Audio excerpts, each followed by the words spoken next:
Të reshurat e dendurat të shiut kanë zjerë jashtë funksionit dy burimet që e furnizojnë me ujë qytetin e Tetovës. Kjo për herë të parë ndodhi burimit në kodër të diellit. Kjo që ka ndodhur nuk ka ndodhur asnjëherë që uji që vjen nga burimet e kodrës së diellit të jetë i turbullt. Për herë të parë na ndodh kjo situatë. Mbrëm kena pasur ujë të turbull edhe nga burimet e kodrës diellit për shkak të rreshjeve të mëdha të shiut.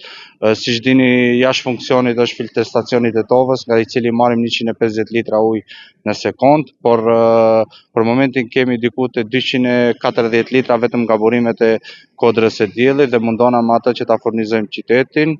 Nëse qofse do kemi kohë më të mirë sot dhe nesër presim stabilizim të plot të situatës që ta kthejmë në funksion edhe sistemin e filterstacionit, për shkak se rreshjet e dendura kanë nxjerrur totalisht nga funksioni filterstacionin e Tetovës që gjendet në fshatin Lisec. Për momentin rekomandimet janë që uji në Tetovë të mos konsumohet. Nga Qendra e Shëndetit Publik thonë se analizat hemofizike tregon se uji plotson standardet, por derisa të vinë analizat mikrobiologjike, rekomandohet që uji të mos pihet ose i njëjti të vlohet para se të pihet.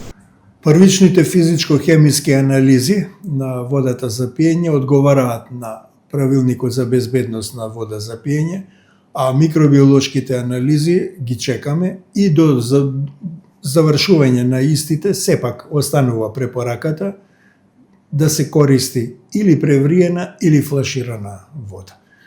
Уверени сме дека резултатите ќе бидат и од микробиолошките исправни, затоа што има резидуален хлор и затоа што водата се избистри во Тетовë.